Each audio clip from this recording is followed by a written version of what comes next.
우리 지난 시간에 첫 번째 질문은 나는 누굽니까? 하는 것입니다. 우리가 도대체 하나님 앞에서 누구고 어떤 사람인가 하는 자문은 우리 인생 전체의 방향뿐만 아니라 우리 신앙생활의 내용을 가름하는 아주 중요한 물음입니다. 성경이 증거하는 우리의 영적인 정체성은 의인이 아니라 죄인이라는 것입니다.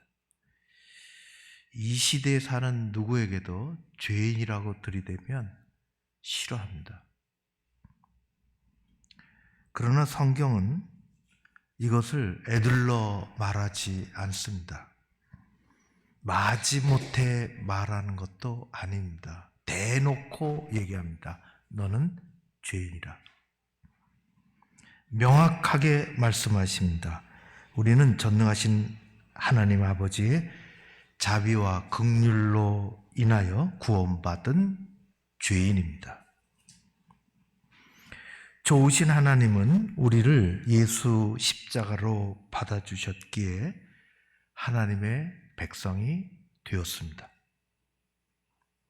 에베소서 2장 12절, 13절은 그 이전과 그 이후에 완전히 다른 삶을 두 구절을 통해서 이렇게 이야기합니다. 그때 너희는 그리스도 밖에 있었고 이스라엘 나라 밖의 사람이라 약속의 언약에 대하여 외인이요 세상에서 소망이 없고 하나님도 없는 자이더니 이제는 전에 멀리 있던 너희가 그리스도 예수 안에서 그리스도의 피로 가까워졌느니라. 예수의 사람은 어떤 사람입니까? 자신의 의로 사는 사람이 아니라 예수님의 십자가의 의로 사는 사람입니다. 예수의 사람은 어떤 사람입니까? 세상에서 이루어 놓은 자신의 업적으로 사는 것이 아니라 골고다 언덕에서 이루어 놓으신 예수 그리스도 우리 주님의 십자가 공로로 사는 사람들입니다. 오늘은 그것이 출발인데요. 정확히 자신이 어떻다고 고백을 하고 출발하는 그 우리의 신앙의 삶에 정말 중요한 것인데 그것은 방향을 맞춰서 이제 가느냐 하는 것입니다. 질문이 있습니다. 두 번째, 여러분의 방향이 맞습니까? 입니다. 믿음 생활에 있어서 여러분들은 바른 방향을 잡고 가고 있습니까? 신앙의 성숙과 성장이 일어나야 되는데 그런 것들이 바른 방향으로 진행되고 있습니까? 교회는 어디를 향해서 가야 하는 정체되어 있지 아니하고 움직여야 하는데 광야의 교회가 움직여야 하는 것처럼 움직여야 되는데 그 방향이 맞습니까? 공동체 안에서 성도의 교제는 바르고 원만하고 서로 격려되고 그렇게 교제하는 방향이 맞습니까? 우리의 출발보다 훨씬 중요한 것은 방향을 정해놓고 가는 것인데 이것을 우리가 매번 물어야 하는 까닭은 처음에 조금만 틀어줘도 5년, 10년 가면은 어마어마한 격차가 생기고 영 다른 길로 가기 쉽다는 것입니다. 성도가 가는 길에는, 교회가 가는 길에는 언제나 방향이 있습니다. 무턱대고 믿는 것, 그것을 미신이라 그럽니다. 제가 몇 년 전에 지방에 있는 목회자 세미나 차를 가지고 갈 자신이 없어서 KTX 타고 갔다가 이제 저녁에 끝나고 다시 4시간, 5시간 올라와야 되는데요. 하루 주무시고 가라고, 다음날 일이 있어서 안 된다고, 그래서 우등 버스, 고속버스를 끊어줘서 올라오는데 중간쯤 오니까 한 5분, 한 10분쯤 쉬는데 쉬기 전에 그 고속버스 기사 아저씨가 마이크 붙잡고 내리기 전에 우리를 향해서 두세 번 똑같이 얘기합니다. 이제 다 볼일 보시고 올라오실 때 반드시 앞에 있는 행선지 어디로 가는지 그걸 보고 타시라고. 예. 우리는 무슨 여객이라고 몇 번이고 강조하는 까닭이 있습니다. 버스가 늦은 밤에 종점에 안전하게 빠르게 도착하는 거 그거 중요한데 내린 곳이 서울이 아니라 인천이라면 잘못 타가지고 서울 강남 터미널로 제가 와야 되는데 인천에 가서 내렸다면 어떻게 되겠습니까? 방향이 중요합니다. 제가 사는 동네에는 멀지 않은 곳에 돔 경기장이 하나 있습니다. 광명 스피돔 들어보셨는지 모르지만은요, 이게 뭐 하는 곳인가 가보진 않았는데 이곳이 자전거 경주장입니다. 경륜장이에요. 경륜장.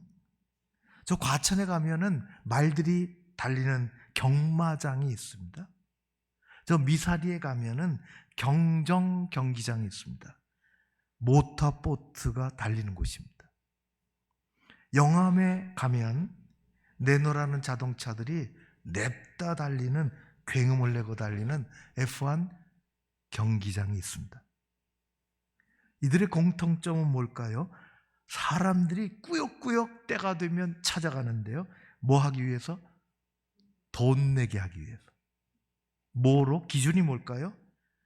정해진 트럭을 자전거나 말들이나 모터보트나 F1 자동차가 5바퀴, 10바퀴 계속 도는 것입니다. 누가 이길까요? 무조건 빠른 놈이 이깁니다. 어디로 가느냐? 상관없습니다. 우리 인생은, 우리 믿음의 인생은, 우리 교회는 코스 5바퀴 돌고 10바퀴 도는 경륜장이나 경마장에서 펼쳐지지 않습니다.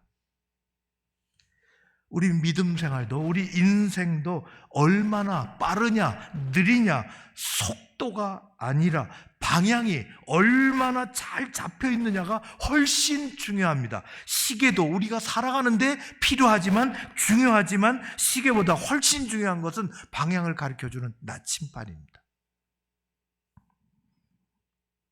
오늘 우리가 본문을 읽었는데요, 이거 읽기 전에 13절서부터는 여러 번 읽는, 아주 많이 읽는 그런 본문이에요. 그래서 오늘 이때로부터, 거기하고 이때 있어요. 붙어 있는 것이에요. 앞에가 참 중요하죠. 앞에 예수님께서 가이사랴 빌립보 지방에 제자들을 글로 데리고 가셔서 의미심장한 질문을 하십니다. 세상 사람들은 나를 누구로 아느냐? 제가 여러 번 얘기한 것 같은데요. 또 너희들은 나를 누구로 아느냐? 물으십니다. 예수님께서 왜 이렇게 질문하시는지, 무슨 의도가 있는지 제자들은 잘 알지 못했지만은 베드로가 늘 그랬듯이 하나님께서 그 당시 성령께서 뭐가 주시는 그게 있어서 너희들은 나를 누구라 하느냐는 이 질문에 베드로가 한 발짝 앞서서 멋지게 바르게 대답을 합니다. 잘 알고 있는 대답이죠. 주는 그리스도시요 살아계신 하나님의 아들이십니다. 예수님이 잘했다, 100점 만점에 100점이다 칭찬하십니다. 성령이 그렇게 하셨다. 그리고 말씀하시죠. 이 반석과 같은 고백 위에 내 교회를 세우리라. 지옥의 권세가 내 교회를, 내가 주인이니 내가 주인인 교회를 이기지 못한다. 이런 고백 교회에 천국의 권능이 있는 열쇠를 주겠다. 주님이 말씀하신 교회는 원래 이런 교회입니다. 교회 주인 되시는 하나님, 건강하고 바른 교회, 이런 영적인 권세를 부여해 주십니다. 쇠사람 교회에 이런 영적인 권세와 축복이 다시 회복되어지는, 방향을 잘 잡는 그 고백의 출발이 하나님 앞에 합당한 그런 공동체, 그리고 우리 자신이 되었으면 좋겠습니다. 오늘 말씀은 이때로부터 그렇게 됐습니다. 말씀하십니다. 무엇을? 당신이, 예수님이 만나야 할 고난을 말씀하십니다. 마태복음 16장 21절 읽은 대로 이렇습니다. 이때로부터 예수 그리스도께서 자기가 예루살렘에 올라가 장로들과 대제사장들과 서기관들에게 많은 고난을 받고 죽임을 당하고 제3일에 살아나야 할 것을 제자들에게 비로소 가르치시니, 이 말을 들은 덤벙장이 베드로는 예수님에게 결코 고난을 받으시면 안 됩니다, 큰 소리 쳤습니다. 이 말이 충성스럽게 들립니다. 우리 같으면 고맙다 그래, 그렇게 들을지도 모르겠습니다. 옆에서도 그 정도는 한번 얘기해야지, 괜찮은 말입니다. 고난 받으시면 안 됩니다, 그 길로 가시면 안 됩니다, 듣기에 참 좋은 말임에도 불구하고, 여러분, 예수님이 걸어가시는 십자가 방향과는 맞지 않습니다. 정반대입니다. 그래서 예수님은 즉각적으로 거부하십니다. 즉각적으로 거부하십니다. 방향이 완전히 틀리기 때문입니다. 뭐라고 하십니까? 빵점이다, 사단아 물러나라 고 하셨습니다. 너는 나를 넘어지게 하는 자로다. 내가 하나님의 일을 생각하지 아니하고 도리어 사람의 일을 생각하는도다. 조금 전에 만점을 줬는데 5분도 채 지나지 않아서 빵점이 됐습니다. 왜 그랬을까요? 우리 주님은 방향이 달라지는 것을 원치 않으십니다. 그게 방향이 아니라는 것입니다. 단호하게 말씀하십니다. 하나님의 일을 생각하는 것과 사람의 일을 생각하는 것은 그 방향이 때로는 전혀 다를 수가 있습니다. 조심해야 될 부분이죠. 하나님은 언제나 하나님 백성들에게 언제나 방향을 얘기하십니다. 한 번도 그렇게 하지 않으신 적이 없습니다. 우리가 늘 창세기 12장을 이야기하는데요, 이 장이 너무 중요해요. 너무 많은 것을 우리에게 말씀합니다. 하나님께서 아브라함에게 나타나셨어요. 내 고향 친척 아버지의 집을 떠나라고 했습니다. 이게 중요하죠.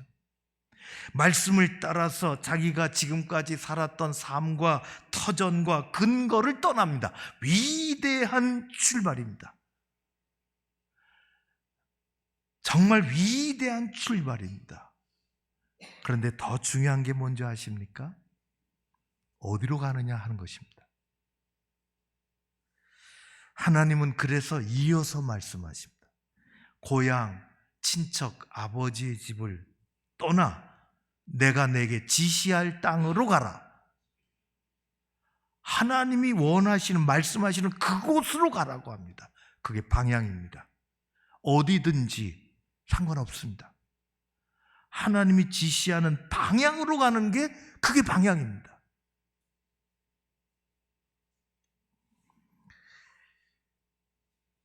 방향을 분명하게 말씀하셨습니다. 내가 내게 보여주시는 곳으로 가라. 엉뚱한 곳으로 가면 안 됩니다. 잘못된 곳으로 가면 안 됩니다. 내 멋대로 가면 안 됩니다. 내가 내게 지시하는 그곳으로 가라. 민족의 지도자 모세에게 말씀하셨습니다. 내 백성을 데리고 애굽을 떠나라. 잘 떠나야 됩니다. 그런데 떠나는 것이 능사가 아닙니다. 방향이 중요합니다. 그래서 하나님은 어김없이 베드레 모세에게 말씀하십니다. 애굽을 떠나 젖과 꿀이 흐르는 가나안 땅으로 가라. 방향을 말씀하십니다. 하나님은 하나님의 백성들에게 방향을 말씀하시지 않은 적이 없습니다.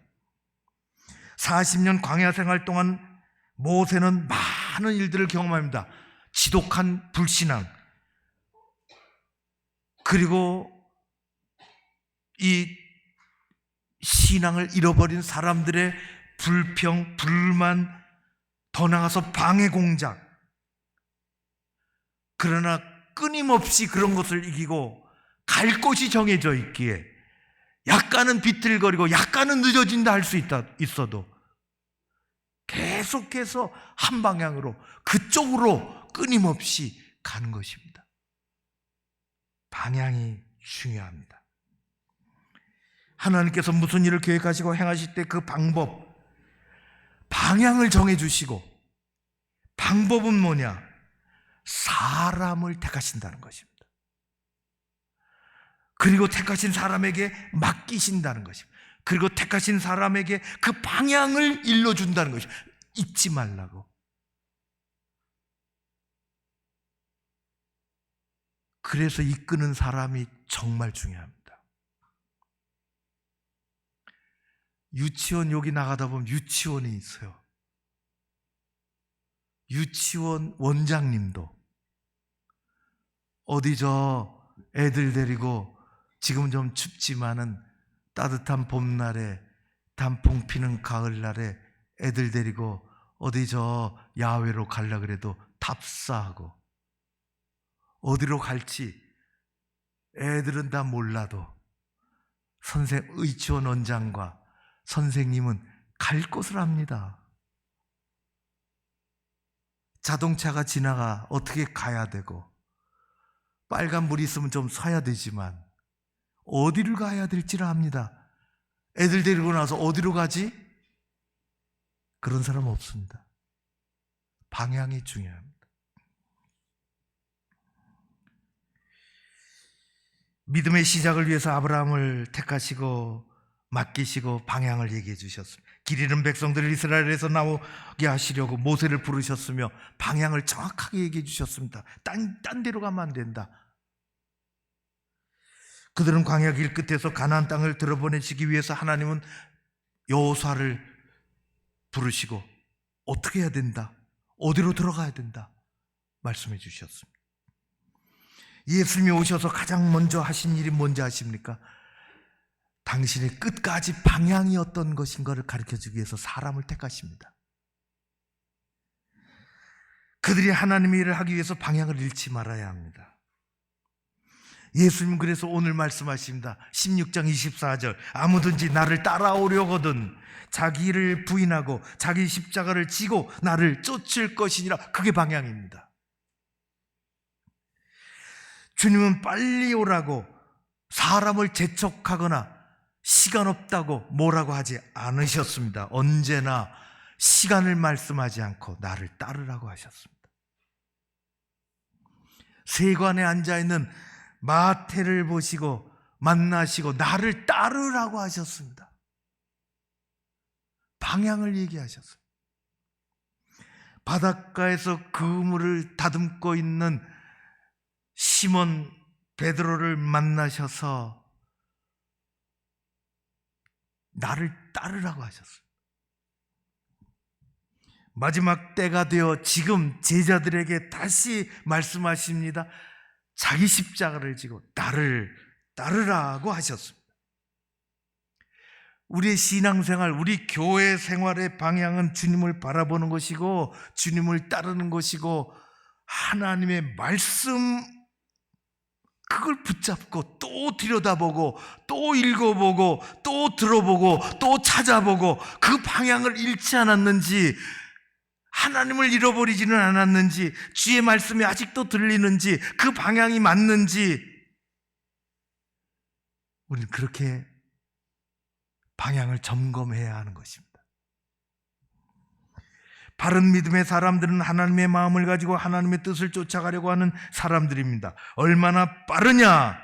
하는 속도보다 훨씬 중요한 것은 제대로 가고 있느냐 하는 방향입니다. 잃지 않고 방향을 잘 따라가는 교회, 그리고 여러분들 되시기를 주의 이름으로 축원합니다. 밤하늘에 별이 얼마나 많습니까? 몇 개인지 헤아릴 수가 없습니다. 어떤 사람은 안다 그래, 몇 개인지 안다고.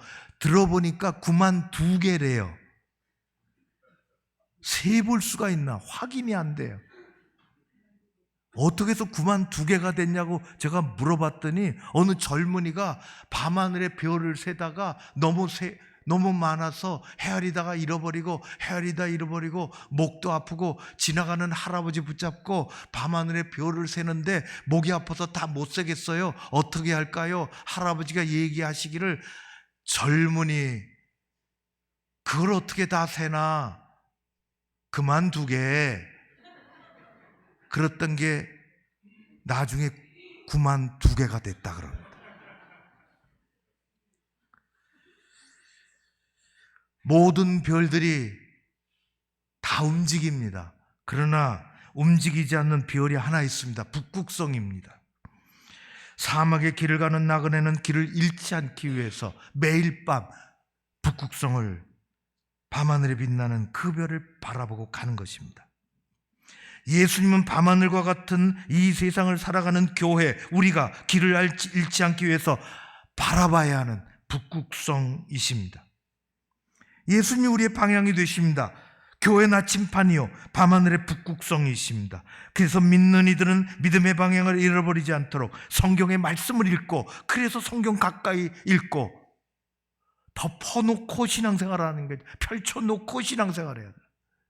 우리가 성경을 다 외우는 것도 아니고 다 이해하는 것도 아니고 다 기억하는 것도 아니고, 그래서 우리는 성경을 또 읽고 또 읽는 것입니다. 이게 방향이 맞나 하는 것입니다.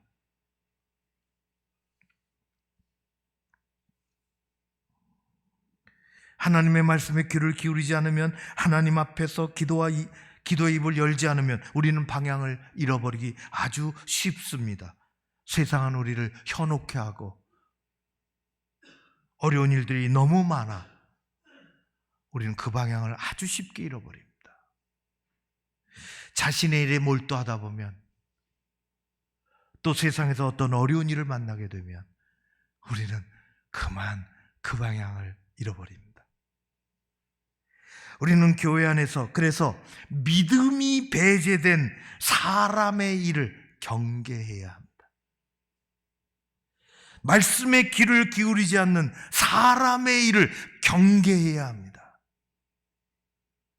하나님과 관계하지 않는 사람의 일을 경계해야 합니다. 하나님과 관계하지 않는 사람의 일은 결국 자기 유익을 추구하고 자기 이름을 내려고 하고 자기 욕심을 채우는 일이 대부분이기 때문입니다. 하나님은 하나님의 사람 다윗을 두고 어떻게 말씀하셨습니까? 내 마음에 합한 자라고 했습니다. 우리 모두 하나님의 일을 해야 되고 하나님의 원하시는 방향을 예수 그리스도 십자가를 앞에 두고 따라가야 하는 것입니다. 그런 우리 모두가 되고 교회 공동체가 되었으면 좋겠습니다. 예수 그리스도 우리와 함께 하십니다. 그분이 방향이십니다. 어느 남편이 결혼 생활 10년 됐는지 15년 됐는지 아내에게 변번한 선물 못하고, 그래서 이게 진주 목걸이 하고 다니는데 이게 뭐 이미테이션 몇만 원짜리 사가지고, 그래서 마음 먹고 진짜 진주 목걸이를 선물했답니다. 그거를 아내가 받아들고 에이 그랬는데 그 진짜야. 그 진짜 당신 주려고 말이지 내가 적금을 들고 뭐 아무튼 적금까지 들 필요는 없겠지만 얼마인지 모르겠어요. 그걸 보니까 품질 보증서도 있고 어쩌고 말이죠. 상품물이 얼마나 좋은지 이걸 해금하고 뭐 밤에도 일어나서 화장실 가서 하고 뭐 하고 싶잖아요. 찬스가 왔습니다. 교회에서 부부 모임이 있었습니다. 찬스입니다. 그래서 꺼냈습니다. 약간 고민했습니다.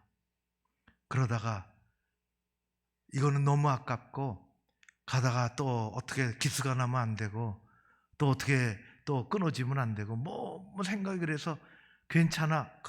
남편이 해준 진짜 진주 먹거리는 거의 집에다 모셔놓고 평상시 하던 대로 이 이미테이션 진주 목걸이를 하고 모임에 나갔습니다.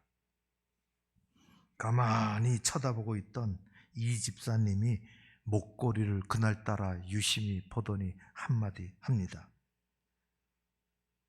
김 집사님, 목걸이가 꼭 진짜 같네. 참 입이 문제입니다.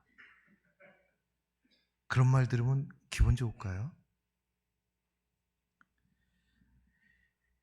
이미테이션에서도 좋게 봐줘야지. 아주 밉상스럽게 말합니다. 야, 그거 참 진짜 같네. 그런데 옛날에는 그런 말 들으면 상처받았습니다. 근데 이 집사님 상처 안 받습니다. 왜 그럴까요? 진짜가 있어요, 집에.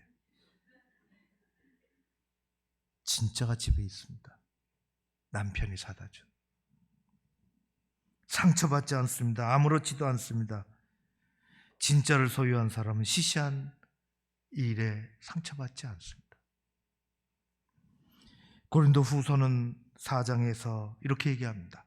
우리가 예수 그리스도의 이 보배를 질그새 가졌으니 이는 심히 큰 능력은 하나님께 있고 우리에게 있지 아니함을 알게 하려 함이라. 우리 안에 임재하시는 예수 그리스도 그분은 우리의 위로가 되시고 능력이 되시고 우리의 변함없는 신앙의 기준이 되시고 방향이 되시는 것입니다. 그래서 히브리서는 이렇게 우리에게 이야기합니다.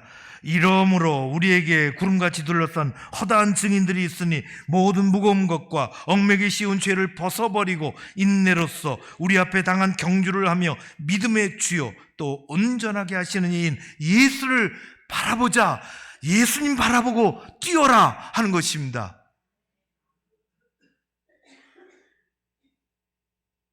말들이 경주마가 다 쳇바퀴 돌듯이 자전거가 쳇바퀴 돌듯이 그렇게 하지 아니하고 예수 그분 바라보고.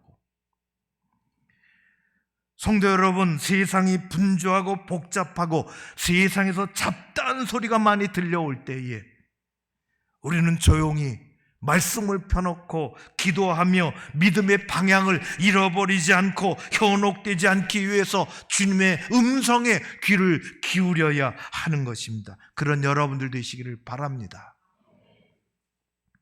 세상이 어둡고 그럴 때일수록 환한 불빛들이 얼마나 주변에서 우리를 유혹하는지 모릅니다. 시대 정신이라느니 시대 문화라느니 그러나 그것을 따라 우리가 이렇게 저렇게 살 수는 있지만은 진정한 기준은 말씀입니다. 거기에 현혹되지 않고 가야 할 방향을 놓치지 않기 위해서 우리는 어두운 밤이 될수록 북극성 예수 그리스도를 바라봐야 하는 것입니다. 성경이 가르치는 방향과 우리가 가고 있는 방향이 일치하는지 늘 점검해야 하는 것입니다. 신앙생활이 나태해지고 경건의 모양은 있지만은 경건의 능력을 잃어버렸을 때에 교회를 사랑하는 마음이 엷어질 때에 섬김의 정신이 소멸되어 갈 때에 교회 공동체가 갈 길을 잃어버리고 방황할 때에 우리는 다시 주님의 음성을 뼈저리게 들어야 됩니다. 나를 따르라.